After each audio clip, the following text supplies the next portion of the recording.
हरियाणा के नतीजे के बाद यूपी में योगी की हो गई जीत। विपक्षी गठबंधन में पड़ गई दरार, दो लड़कों के बीच खिंच गई तलवार। उधर हरियाणा चुनाव के आए नतीजे, इधर यूपी में हो गया सबसे बड़ा खेल। अखिलेश के लिए मिल्कीपुर में टाइट हो गया मामला।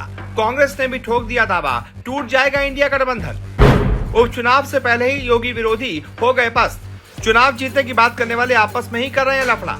मिल्कीपुर में योगी के चक्रव्यूह में आकर फंसी गया विपक्ष। अयोध्या में हो गई योगी की जीत तय। जी, अयोध्या की मिल्कीपुर सीट कांग्रेस और सपा के बीच विवाद का विषय बन सकती है। यह सीट अवधेश प्रसाद के सांसद हो जाने की वजह से खाली हुई थी। इस सीट पर आने वाले दिनों में उपचुनाव होना है। समाजवादी पार्टी यहां अवधेश प्रसाद के बेटे को टिकट देने की बात कह चुकी है। इधर मिल्कीपुर विधानसभा क्षेत्र से इंडिया गठबंधन के घटक दल कांग्रेस ने भी दावा ठोक दिया है। मिल्कीपुर पहुंचे कांग्रेस के प्रदेश उपाध्यक्ष आलोक प्रसाद ने कहा कि यहां के स्थानीय कार्यकर्ताओं की मांग है कि यह सीट कांग्रेस को मिले। उन्होंने कहा कि मिल्कीपुर सीट कांग्रेस के खाते में दी जाए। उन्होंने कहा 16 अक्टूबर को मिल्कीपुर क्षेत्र में संविधान बचाओ सम्मेलन आयोजित किया जाएगा। इसमें कांग्रेस के कई वरिष्ठ नेता शामिल होंगे। तब इस विषय पर विस्तार से चर्चा होगी। इंडिया गठबंधन के घटक दल समाजवादी पार्टी से सांसद अवधेश प्रसाद के बेटे अजीत प्रसाद को टिकट मिलने की उम्मीद जताई जा रही है। अनौपचारिक रूप से उनके नाम की घोषणा भी हो गई है। सूत्रों के अनुसार समाजवादी पार्टी प्रमुख उनके नाम पर हरी झंडी दे चुके हैं। बीते दिनों अजीत प्रसाद का नाम एक मारपीट में भी सामने आया था, लेकिन कांग्रेस के स्थानीय प्रदेश उपाध्यक्ष आलोक प्रसाद का ये कहना कि स्थानीय कार्यकर्ताओं की मांग है कि ये सीट कांग्रेस को मिले, इस बयान ने विवाद छेड़ दिया है।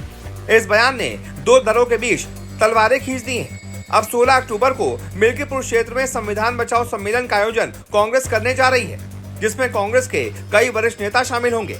अब बताइए, जो सीट समाजवादी पार्टी की मानी जा रही है, जहां पर समाजवादी पार्टी के मौजूदा सांसद के बेटे को टिकट की बात कही जा रही है, वहां पर उसी इंडिया गठबंधन के एक दूसरे दल यानी कि कांग्रेस, जो कि सहयोगी दल है, अगर वो संविधान बचाओ आंदोलन करता है, क्षेत्र में थोड़ा सा सक्रिय हो जाता है और ये कहता है कि ये सीट कांग्रेस को मिलनी चाहिए, ये विवाद नहीं तो और क्या है। इसका मतलब कांग्रेस और समाजवादी पार्टी में तलवारें खिंच सकती हैं। दोनों एक दूसरे के खिलाफ यहां से अपना अपना उम्मीदवार उतार सकते हैं। हो सकता है दोनों आपस ही में लड़ जाएं। ऐसे में आप बताइए, क्या आपको नहीं लगता कि इंडिया गठबंधन में दरार पड़ चुकी है? क्योंकि कांग्रेस के नेताओं का ये कहना कि यहाँ के नेता चाहते हैं कि यह सीट कांग्रेस को मिले, वो भी तब जब ये जानते हैं कि समाजवादी पार्टी के सांसद को ही ये सीट मिली थी और उन्हीं के बेटे को टिकट की बात कही जा रही है। क्या कांग्रेस के नेताओं को ये नहीं पता कि ये सीट समाजवादी पार्टी के मौजूदा सांसद के बेटे को मिल रही है? वही यहाँ से चुनाव लड़ने जा रहे हैं।